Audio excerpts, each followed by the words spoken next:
We are doing chapter 22, activity 4, and it starts off with drawing resonance structures for the alpha, beta, unsaturated carbonyl compound to determine the electrophilic sites.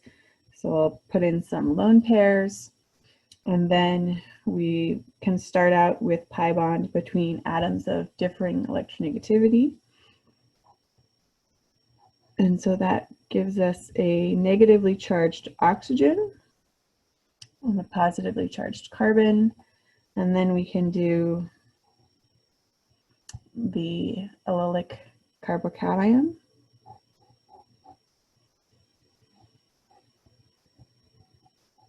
which shifts the pi bond over. Right, so then we've determined, based on resonance, that the carbonyl carbon is electrophilic, which we probably already knew. But additional to that, the beta carbon here is also electrophilic and can potentially be attacked by nucleophiles.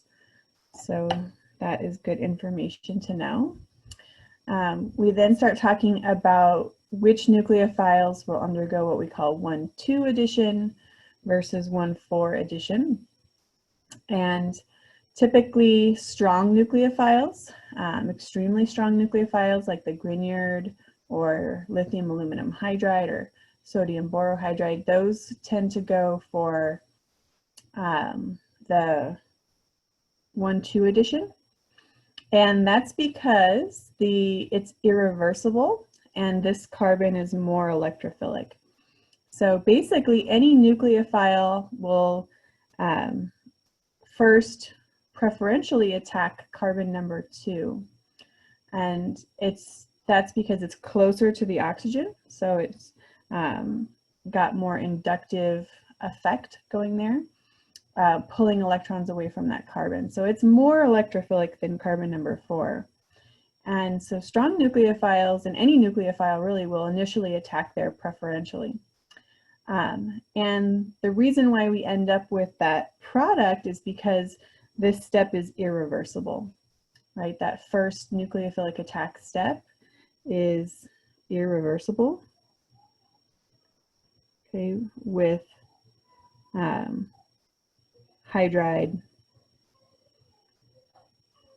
or Grignards, basically.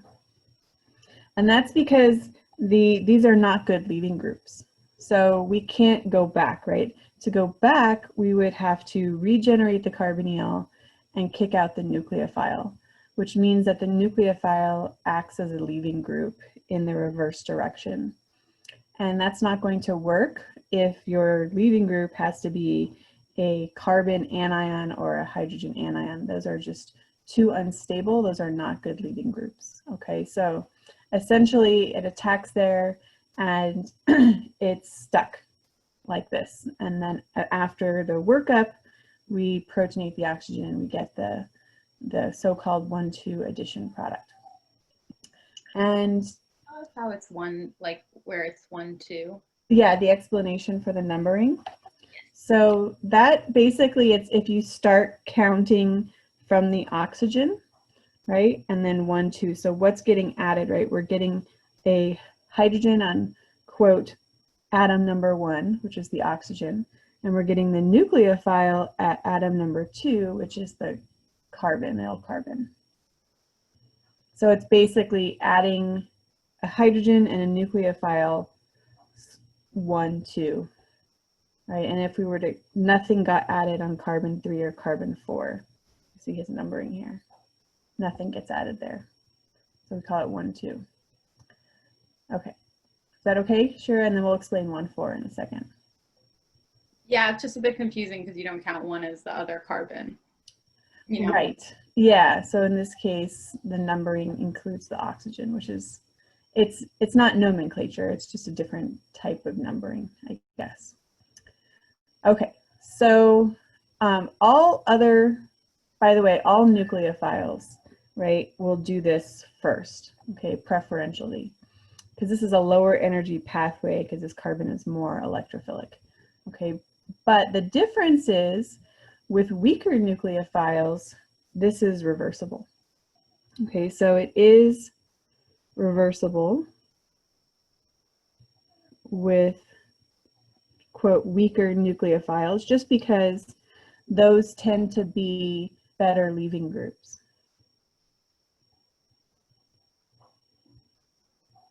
Right, so some of the examples he gave here are halides. We know halides are good leaving groups. Cyanide can come off, cyanide's stable. Thiols, alcohols, and amines, those are neutral. Those tend to be better leaving groups. Okay, so better leaving groups, right?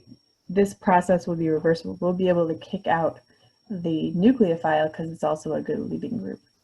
And then eventually, if the reaction is reversible, we eventually establish an equilibrium. And the equilibrium will favor the 1,4 addition product because it's more stable, right? So with weaker nucleophiles, right, eventually we establish an equilibrium. Okay. And the 1,4 product is more stable, so it's the major product. Okay. And why is it more stable? Let's look at that. Well, let's look at we can look at the first step here in both processes, right? The intermediate that we form is this one or this one, depending on if we're doing 1,2 or 1,4 attack. And if we look at this intermediate that gets formed from 1,4 attack, we notice that the intermediate contains a resonance stabilized enolate, right? And over here, there's no conjugation, right? This is an sp3 hybridized carbon. The oxygen is also sp3, so there's only just a pi bond, right? Whereas this is conjugated because the oxygen is sp2, one of the lone pairs is in a p orbital, right? And then it's conjugated or overlapping with the p orbitals of the pi bond. So this is more stable because you have the 3 overlapping p orbitals. We say it's conjugated, right? And over here, there's just an alkene. And then, so this is more stable as an intermediate than this, right? And the product is also more stable. This is harder to do because you would actually have to calculate the stability, right, of the delta H basically for the bonds, all the bonds in both structures. But I can tell you that carbonyls are very strong bonds, and they're much stronger than carbon-carbon double bonds, right? So this is actually also a more stable product, which you could calculate through bond energy. Like if you literally added up the bond energy of all the bonds, you could figure that out. But I'll just tell you that the carbonyl is going to make this more stable because it's a very stable bond. Okay, so that's the idea, right? So when you have a reversible process, it initially does this too, right? The other nucleophiles can also attack carbon number 2. The difference is that it's reversible, and that eventually, because all the reactions are reversible, we establish an equilibrium, which will favor the more stable product. Okay, so that is the idea behind this. We're working our way up to the Michael addition product eventually. Okay, so we're going to be looking at drawing some mechanisms here. I don't like this explanation. I don't think of it that way, and that's not the way I was taught or the way I believe. When it says other nucleophiles form unstable 1,2 addition products, okay, it is less stable than the 1,4 addition product. So I'm okay with the word unstable. I don't think it's unstable, but I think it's less stable. Okay, addition products. But then the due to steric interactions of the tetrahedral intermediate doesn't make sense because, you know, you could add a big Grignard and a big R group and it would still go 1,2, even though it's large, right? So it has to do with the reversibility of the reaction, not so much the instability of the 1,2 product. Anyway, we'll just move past that. So we have a mechanism, right? And clearly this is going 1,4, right? And think of H2S as kind of like H2O in a way. I'm just throwing in some lone pairs there. But it's more nucleophilic, right? So the sulfur being a larger atom, it's more polarizable, meaning the valence electrons are held further away from the nucleus. So the electron cloud is more distortable because they're not as tightly held to the nucleus. So it's a little more nucleophilic than water would be, but remember that sulfur is just below oxygen on the periodic table. So it's going to react similarly. So we are going to do a nucleophilic attack then at carbon number 4, or really atom number 4, right? You can think of it as the beta carbon. Okay. And then we're going to send electrons up to the oxygen. Okay, we could also alternately put these 2 electrons from the pi bond onto this carbon to form the other resonance contributor of the enolate.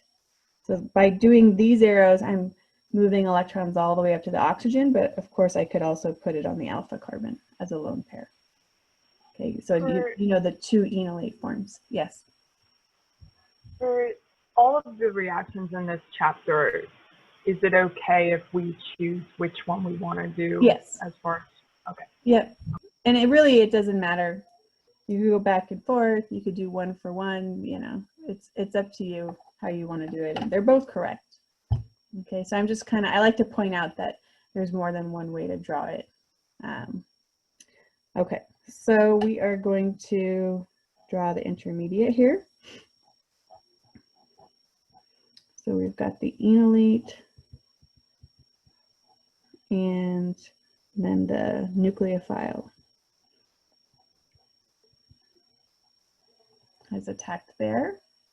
And in this case, it doesn't really matter if you protonate or deprotonate first, but I can go ahead. I'm just going to protonate first. Proton transfers are happening all the time in solution very quickly, so it'd be hard to say which one is faster in this case. Okay, so what I can do is just protonate the carbon instead of the oxygen. Because if I protonate the oxygen, then I have to do a tautomerization, which is extra work, right? So it makes sense just to protonate the carbon so that I get the product, the most stable product here.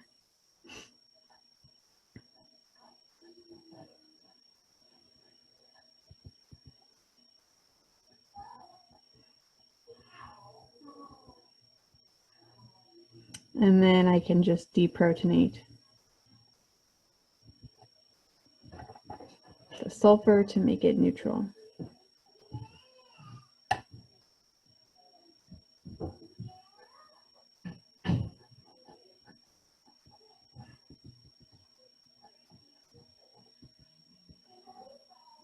Okay. Any questions on that? So that's the conjugate addition mechanism, or the 1,4 addition mechanism. Okay.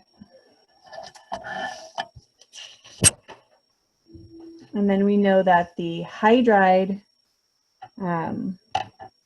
will end up doing a 1,2 attack, right? So this mechanism is just really a review mechanism. It's good to remember how to draw out lithium aluminum hydride, what that actually looks like, right? And then it just does preferential attack here, which is irreversible, so it's trapped at forming the less stable product.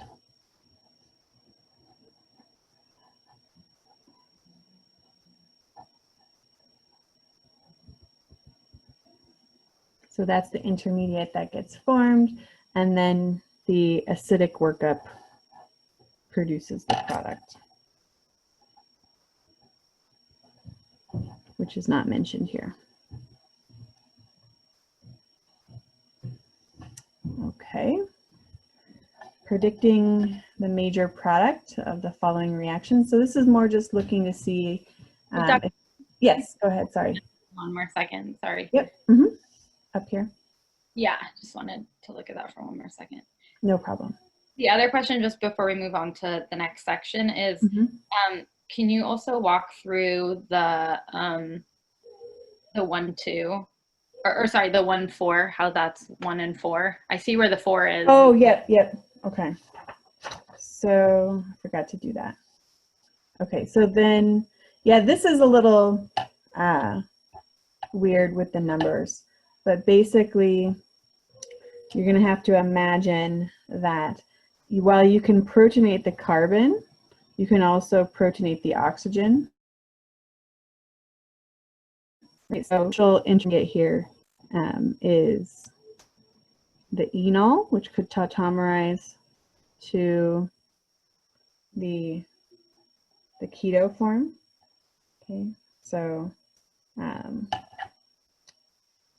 then if you think about it, okay, the hydrogen got added here, 1.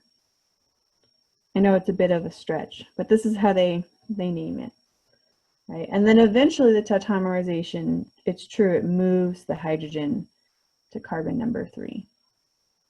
So it's a bit weird, but this could be one of the products, and you could call that 1, 4.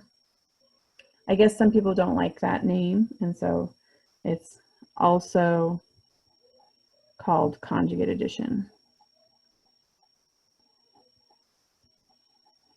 And I think the idea behind the term conjugate addition is that you end up getting the conjugate base of this compound. I know, it's don't shoot the messenger. That's where they get the name now. Okay. Yeah. So just don't think too much about the naming of 1, 4, 2, 1, 4. You know, just kind of try to understand how to get the products. Yeah, the naming is a little weird. Okay. So let's do some practice here. We are going to draw in some products. Okay, so cyanide will add in to do conjugate addition because it is a good leaving group, so it will be a reversible process, and eventually add in at the 4 position, right? So we're going to go ahead and basically we just draw everything, remove the double bond, and add in the nucleophile. That's it. Maybe I hate drawing aldehydes that way, so I just have to add in the hydrogen. Okay, here we have methyl lithium. Methyl lithium is like a methyl Grignard. Okay, so very similar. It's going to do the same thing. So it's like adding a Grignard to that carbon. So we will just add a methyl to that carbon, and then it becomes an OH, and the pi bond is still there. Okay, so this is 1, 4, 1, 2. Let's see, hydride, right? We'll add 1, 2. In this case, it's deuteride. So we just going to go ahead and draw in the deuterium, right? And it's going to attach to that carbon. So we'll go ahead and sketch that out. And so I'm going to go ahead and add deuterium there and OH. Okay, so 1, 2. And sulfides add 1, 4. So it's going to be attached to that carbon. And so we're basically just going to attach it there. It's going to be neutral and deprotonated, so you're just going to get SH, and the double bond is gone in that case. Stop me if I'm going too fast. Okay. And so this one, so this is basically the same thing. The idea is how to get these both in the screen here. The previous one we did is just under acidic conditions, H2S, and then this is adding the same thing but under basic. Oh no, it's not. I was thinking it was NaSH. Sorry, I wasn't reading that correctly. So this is just a different thiol, and it's going to add in to the 4th carbon. So we're going to have just draw it in, and then sulfur with a methyl, and the hydrogen gets deprotonated. Okay. Here we have bromide. This is acidic conditions, so it just means that the mechanism is different.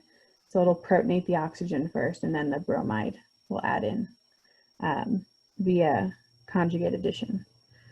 So we'll do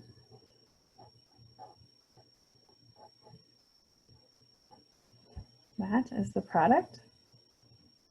The next one is a Grignard, so that's going to add 1,2. In this case, it's a phenyl.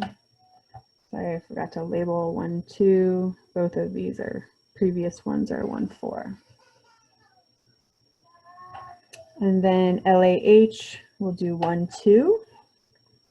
Does that one with the phenyl have a double bond?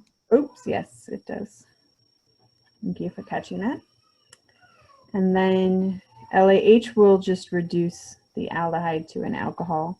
So it does 1,2 addition. Okay. So 1,2. Okay. Everybody's okay with those?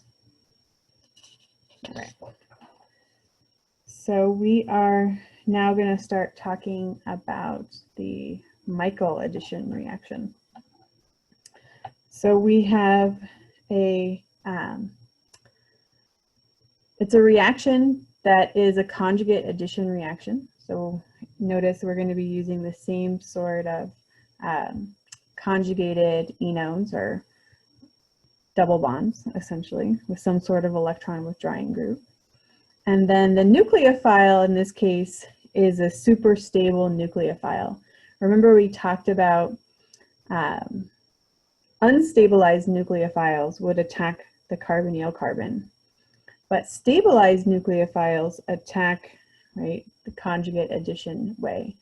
So if we have a stabilized enough nucleophile, then it will definitely prefer to do conjugate addition. And so we can form a super stabilized nucleophile by, for example, deprotonating a 1,3 diketone. This would form a very stable nucleophile, and we're going to call that a Michael donor. Okay, so the reaction, oh look, we actually have some lone pairs drawn in. Okay, so we're going to form the nucleophile in the first step. Does it say to label them as proton transfers? No, I guess we don't need to do that then. And so just think of Michael donors as like a very, very, very stable nucleophiles. Okay. And then we have our electrophile, which is some sort of alkene with an electron withdrawing group. And again, because it's a super stable nucleophile, it will prefer conjugate addition.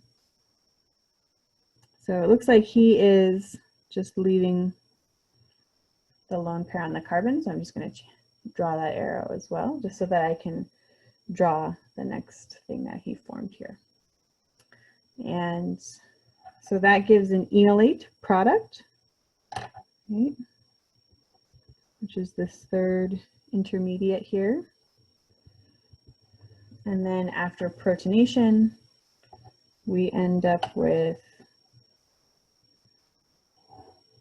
conjugate addition product, which we call the Michael adduct. Okay, so this is the reaction, right? It's basically just a conjugate addition with a certain type of nucleophile. That's the idea. Okay, and so as soon as we deprotonate this to form the enolate, we will have a good Michael donor, and it will do, right, conjugate addition, so it ends up attacking there, right, and electrons can go there, and then the product, so we can draw that.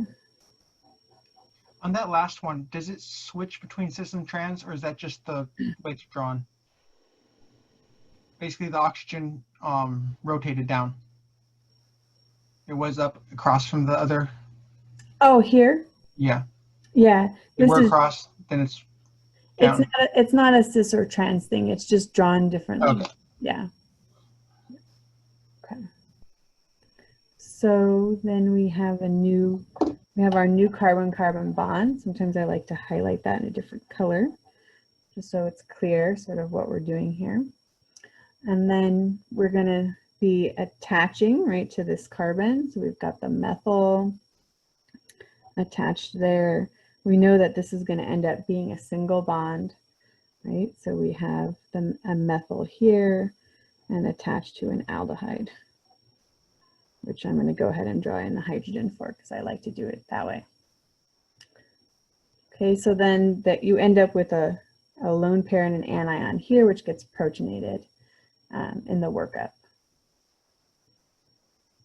Okay, so the next one, we're using a beta keto ester, and we're deprotonating with the base that matches the ester so that we avoid any trans esterification. So that will form the Michael donor though, and it will do conjugate addition.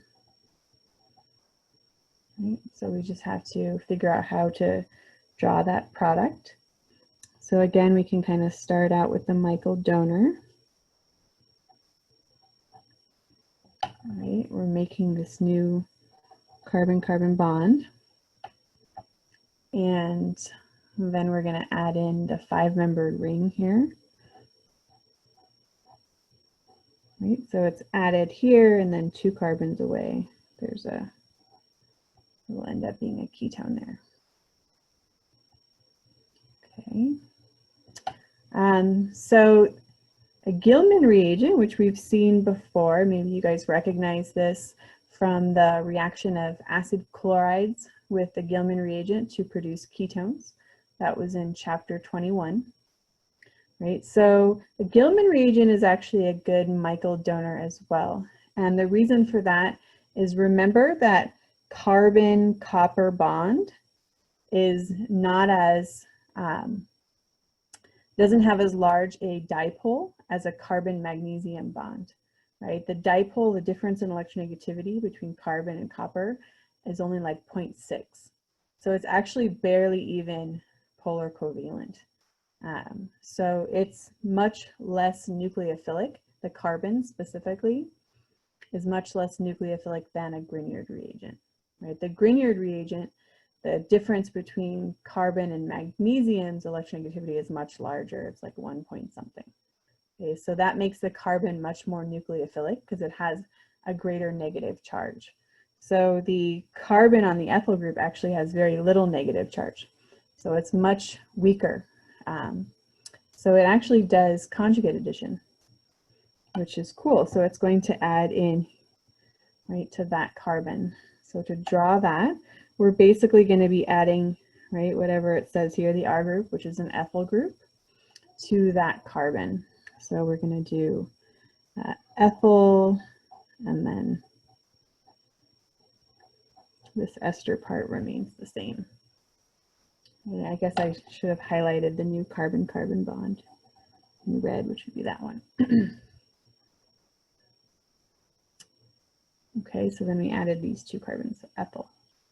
Make sure you're adding the right number of carbons. Okay. So let's see, the next one. This is a nitro groups are even more powerful electron withdrawing groups than carbonyls, because they do have a double bond, but it's between nitrogen and oxygen. So more electronegative atoms there. So the sodium hydroxide will definitely form the sort of doubly stabilized enolate, and it will do conjugate addition.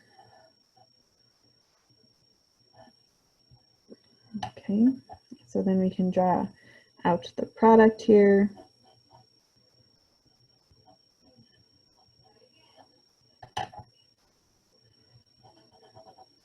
Draw that new carbon-carbon bond, so it's attaching to a 6-membered ring. Right there. Okay. Everybody all right with this? Okay. So the next part is to identify the starting materials that are required to prepare the following products.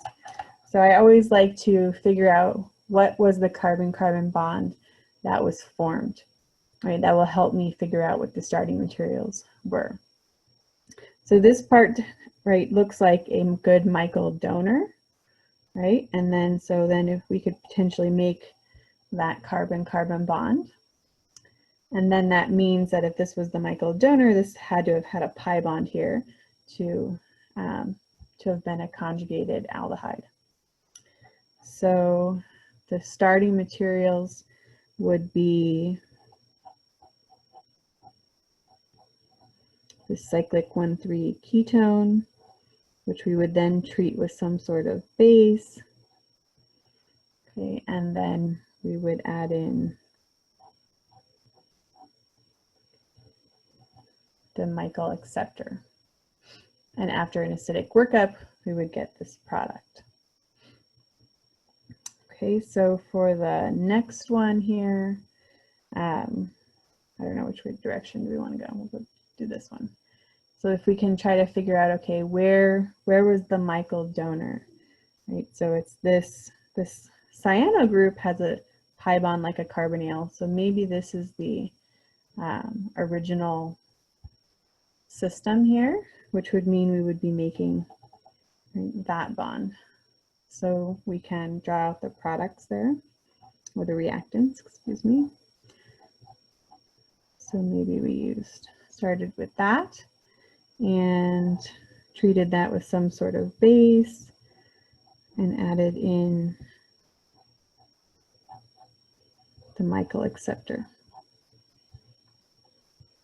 Okay, looking at this one, let's see if we can figure it out. So one way to get a super stabilized enolate is actually to have a lone pair here that could go into the ring. So I actually think this would be a good bond to make here, where this side is going to be the double bond and this will be the Michael donor. So we would start out with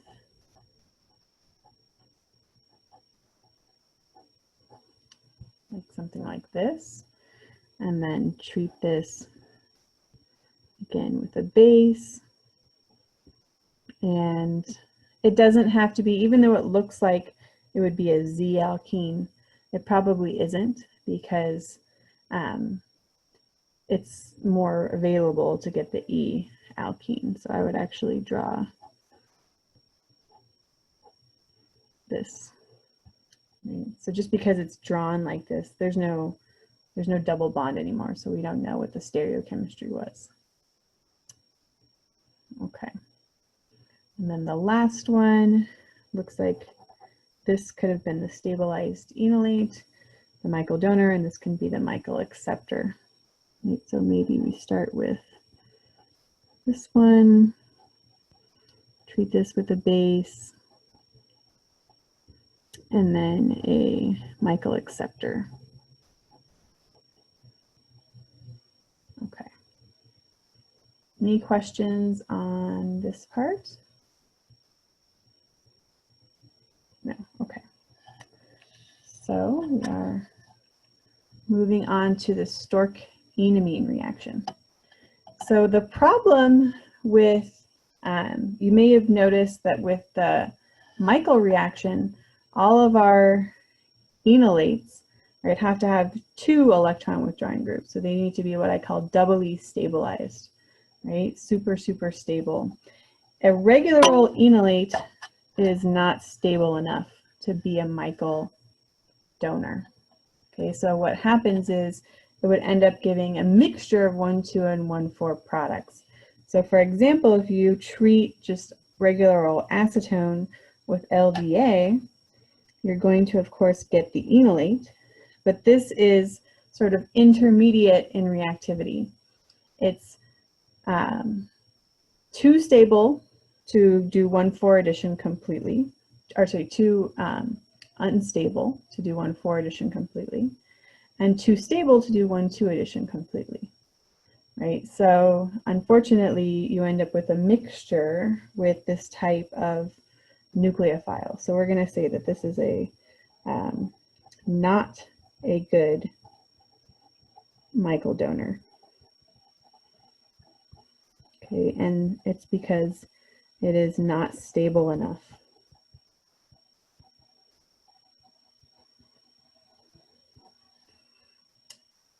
So that means it's difficult to potentially get these products, right? Because you're going to get a mixture. So how could we, for example, get this product, then do 1,4 addition, right, to get this product, but modify the condition so it works better? So one of the things we can do is, instead of forming an enolate, okay, so this is just a regular enolate. Instead of forming an enolate, we're going to form an enamine. Right? And we've seen enamines before. Remember in the aldehyde and ketone chapter, if you react an aldehyde or ketone with a secondary amine, right, with an acid catalyst, you get an enamine. So we've seen those. We never have used them for anything before, but we've seen how to make them before. So one of the great things about the enamine is it is more stable and then an enolate. You can think of it as like it's neutral, right? There's no charge here. So of course it's going to be more stable than something that's charged. So that is good. So that means that this is actually more stable, right? So we would say this is now a good Michael donor. It doesn't, if you look at the list in the book of Michael donors, you're not going to see this one, okay? The reason for that is because this particular nucleophile is given credit to Stork, okay, not Michael. So that's the reason why. Basically, we're doing a Michael addition essentially, but Stork specifically came up with the idea of using enamines as a Michael donor. So it's a separate reaction, named reaction for that reason. Okay, so this, I think, let's see, the aldehyde and ketone chapter was chapter 20. This is a chapter 20 reaction to form the enamine. And then it can go ahead and do conjugate addition. So if we throw in the lone pair there, we can actually push electrons from the nitrogen to do conjugate addition. And that's essentially what we did here. And we end up with initially we end up with an enolate over here and a iminium ion. That's what that's called. So remember the word imine. So because it's an ion, we call it an iminium ion. So then you do need a step where you treat with aqueous acid. And it's not just for the acidic workup. Okay, yes, it's going to provide the proton here, right? But you also need to stir it with acid for a while, not just, add the proton. It's doing something else, basically. And what it's doing is it is reversing the enamine process, right? So the acid is necessary to convert back to the carbonyl here, right? So acid converts back. to ketone or carbonyl. Okay. So that's why you'll see when you see this reaction written out, I'm pretty sure he's more consistent to include the H3O plus step at the end. Okay, so the point of that is to allow the reverse process to get back to the carbonyl here. But in essence, we were able to get this 1,4 addition product that we wanted, right? But we were not able to use an enolate as the Michael donor because that doesn't work. And instead, we can use an enamine, take advantage of the fact that it's less reactive than an enolate and is more likely to do exclusively conjugate addition, and then get rid of that whole nitrogen system and get back to the carbonyl. So it's a workaround basically to be able to get conjugate addition products where you don't have an additional group here, right? So if you think about it, like if it was a Michael addition, a normal one, you would have an additional electron withdrawing group here. And if we don't want that, right, then we need to do the Stork enamine synthesis. So you might call this a like relative positioning, right? Without not really thinking nomenclature counting, but more like how far away are the two functional groups, right? So this is a 1,5 diketone or dicarbonyl system. Could be an aldehyde and a ketone. You get the idea. Okay.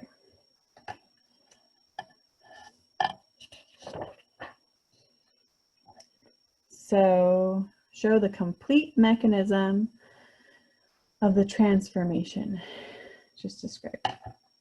I'm feeling lazy, like I don't want to do it, but I'm going to do it. So I'm just going to make myself do it. This is a review reaction, right? So we have first the formation of the enamine from a secondary amine and a ketone or aldehyde, again from chapter 20. So we have nucleophilic attack. Remember that amines are the exception, right? We actually do the nucleophilic attack before picking up a proton from the catalyst, right? Which is a little bit strange, but only works that way for amines.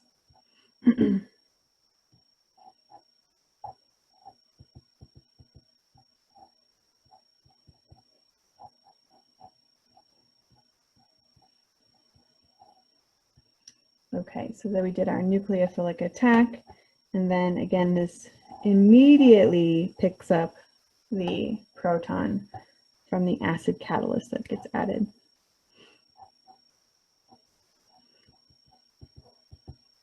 Just because a negatively charged oxygen is not going to make it very long in an acidic solution.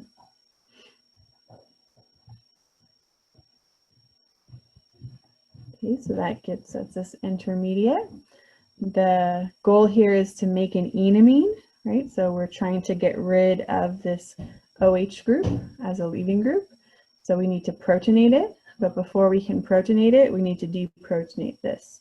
So we're going to do a little proton shuffle, right? And typically you would use some sort of generic A with a lone pair base for this. If you wanted to draw it out more without using generic bases, the base in solution is actually just the amine. So first we're going to deprotonate, and then we'll add a proton to make a good leaving group.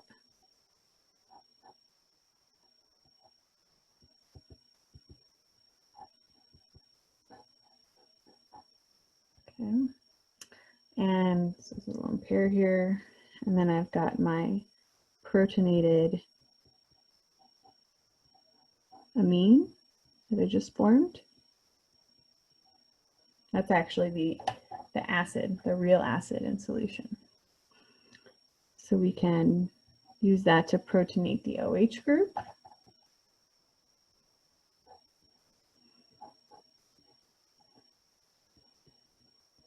Now it's a good leaving group.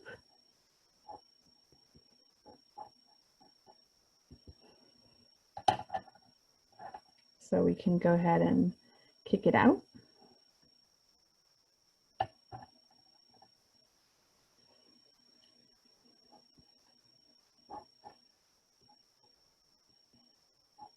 That gives the iminium ion and water. Right? And then because these are R groups and we can't deprotonate here, we end up deprotonating at the alpha carbon. So you could use water to do that, or you could draw in another amine.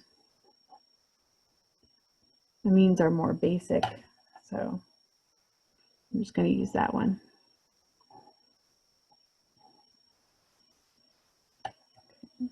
So that gets us to our enamine intermediate.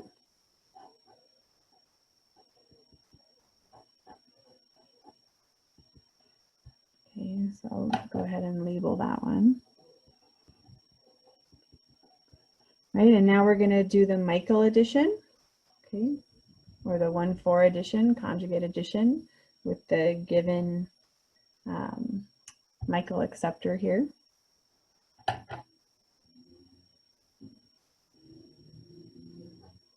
So I'm going to go ahead and draw that in so I can do my conjugate addition step here.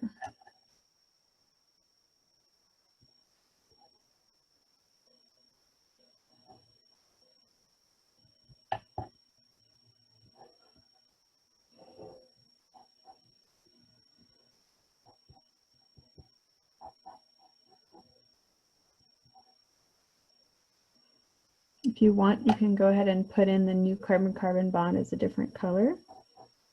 That didn't show up very well because it's too close to black, but you get the idea. I can change it a little to red.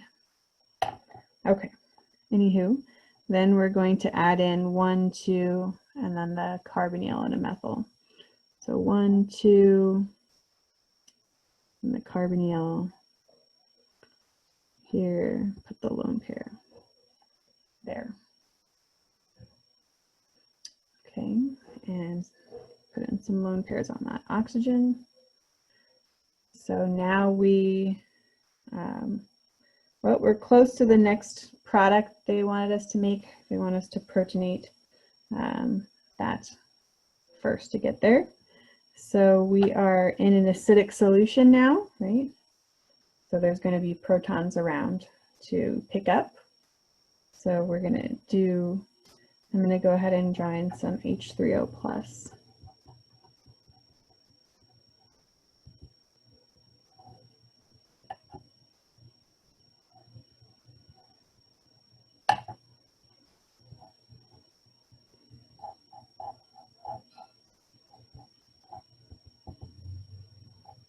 So we still have this iminium ion, and it will be attacked by water, because remember that this carbon is very electrophilic.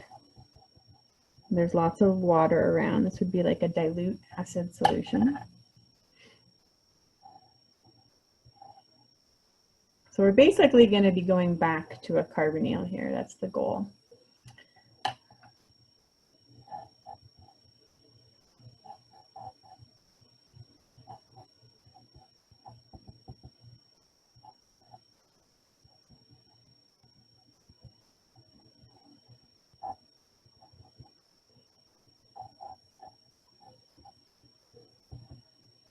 Okay, so we're at this intermediate.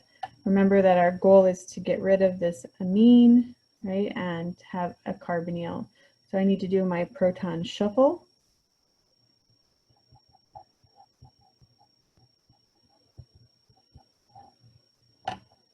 So first I'm going to deprotonate.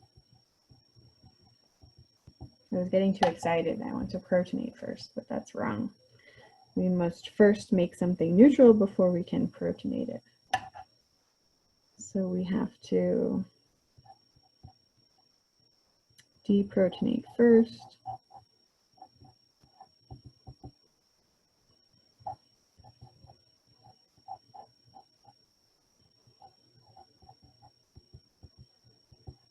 Okay, then we can protonate. the nitrogen. We need this to be a good leaving group so we can get rid of it.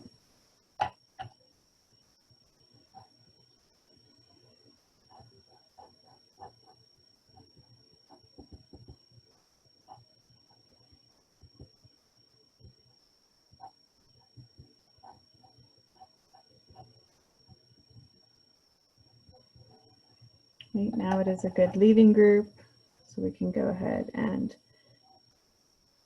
have loss of a leaving group.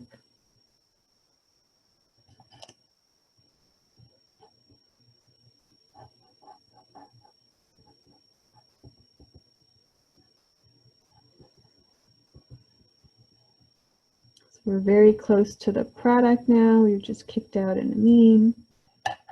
Right, so either the amine or water, doesn't really matter, will come in and take this last proton to get to the product. So it's sort of like we formed the amine, we used it to do the conjugate addition, and then we went ahead and went back to the carbonyl. And so we regenerate the conjugate acid here. Okay. Questions on that?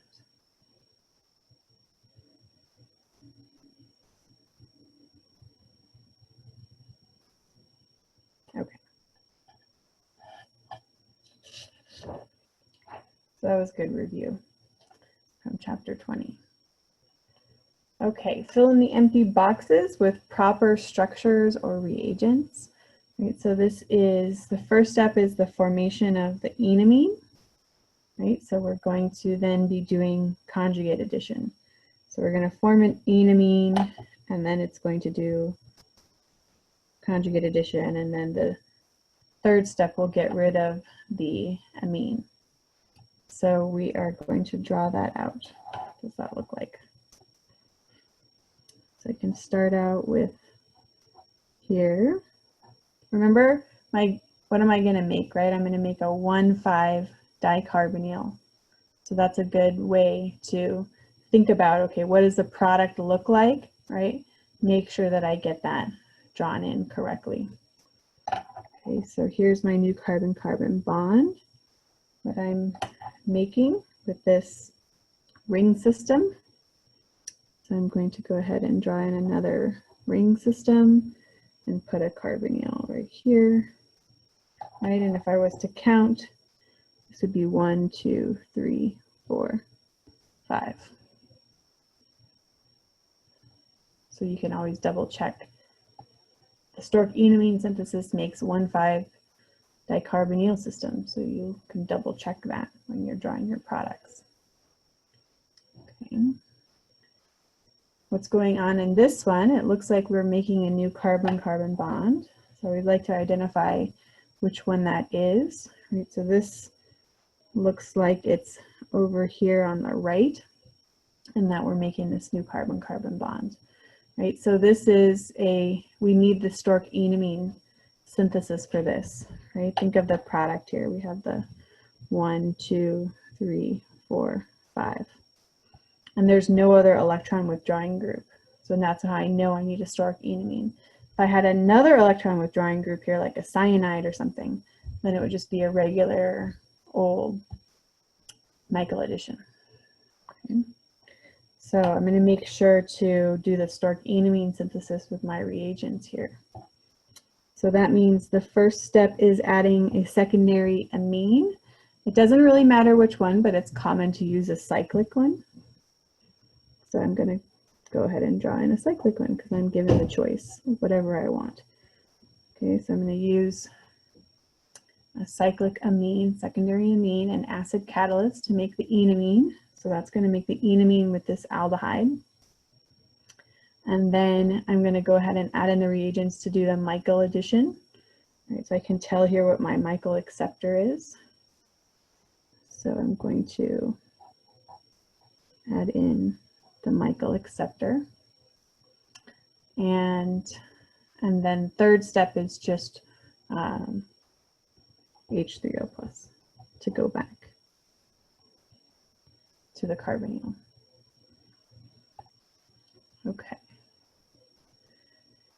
Here we are making an enamine, right? Doing conjugate addition with it. So we need to figure out where, so these carbons, right, came from clearly this part, right, where this used to be a double bond, which means I made this new carbon-carbon bond in that process. So that means I know what ketone to start with.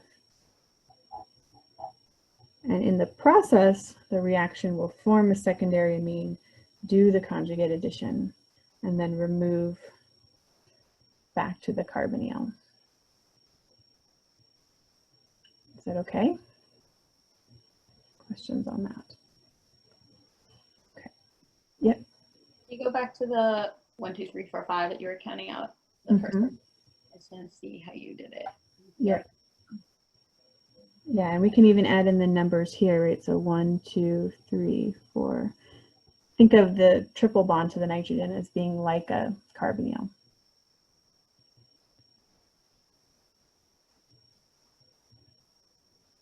Cool. I saw. Okay.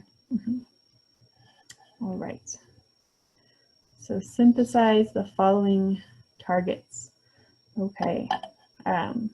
So it might at first look like it's a little random to be able to get a phenyl group attached to that carbon, right? But if we think backwards, we possibly could have added this via conjugate addition, right? So kind of working backwards,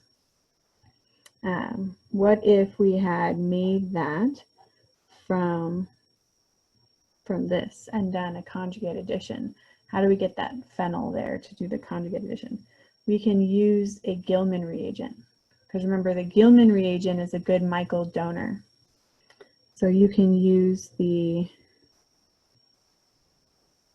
corresponding Gilman reagent. Right? So that's kind of, I can work backwards and then think to myself, okay, so now the goal is to get from cyclohexanone to this enone. So how can I do that, right? Well, I can introduce a bromine in the alpha position. You might remember this reaction from the beginning of the chapter, right? So if you form an enol, right, it will add in a bromine. You can do this under acidic or basic conditions, but it's better to use acid because it will only add once. If you use base, it would add 4 bromines, right? Because there's 4 alpha protons that it can replace. So typically you might see something like H3O plus and Br2 as the reagents for that. So it's catalytic acid, so sometimes they'll put some like brackets or something on it. And then from there, how do we get from here to do this elimination?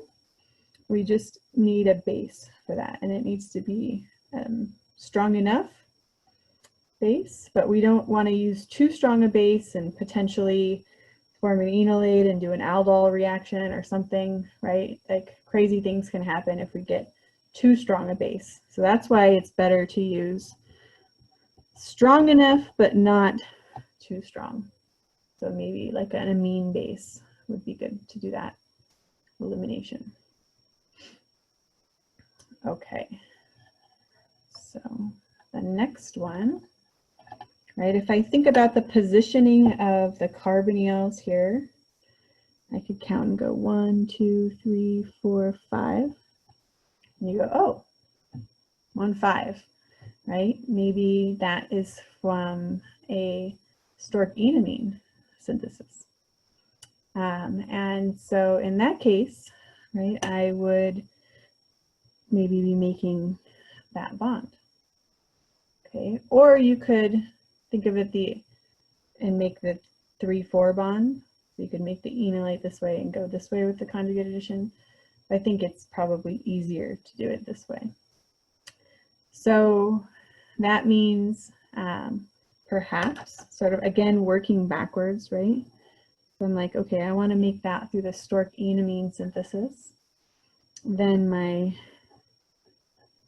starting material is the thing that's going to form the Michael donor, right? Which I'm not going to form an enolate because it wouldn't do conjugate addition exclusively. So instead, I'm going to form an enamine. And then I'm going to add in the Michael acceptor and H3O plus to go back to the carbonyl. So then that kind of helps, right? To think about, okay, how can I get then from cyclopentane all the way to cyclopentanone, right? There's one reaction we have to do first because we're starting from an alkane. So we absolutely have to do a radical halogenation. Doesn't really matter where we put the bromine. All the positions are equivalent. So from here, there's a variety of options. You probably can't do a direct substitution to make an alcohol because it's a secondary carbon, right? And so if you use, for example, like sodium hydroxide on a secondary carbon, it will do elimination major, substitution minor, right?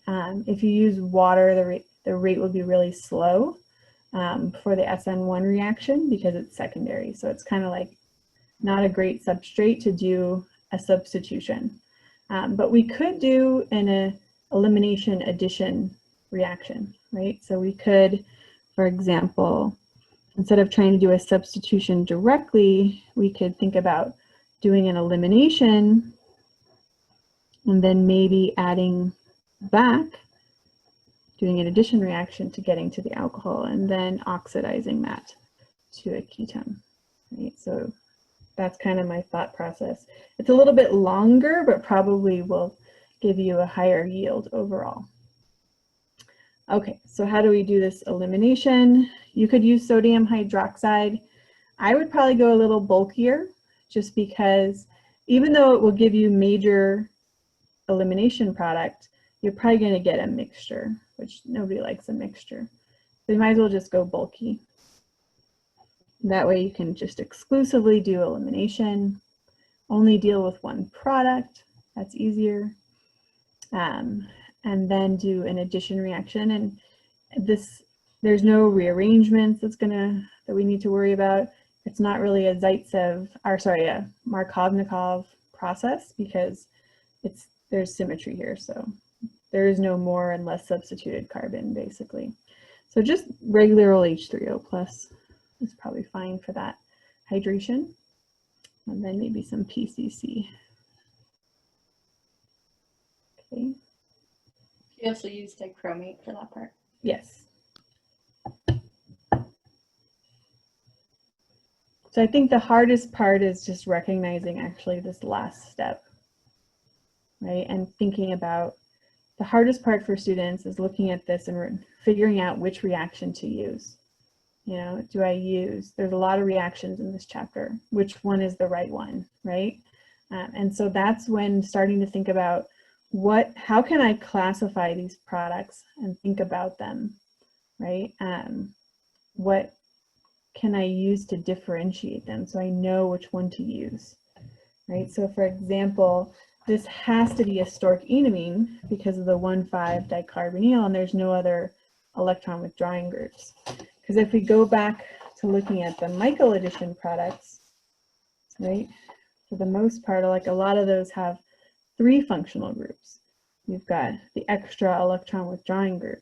So that's different, right, than just having 2 carbonyls. Now it's like a lot of times there's 3 carbonyls or 2 carbonyls in a cyano group or 2 carbonyls in a nitro group, but basically 3 electron withdrawing groups, right? So that's how I know.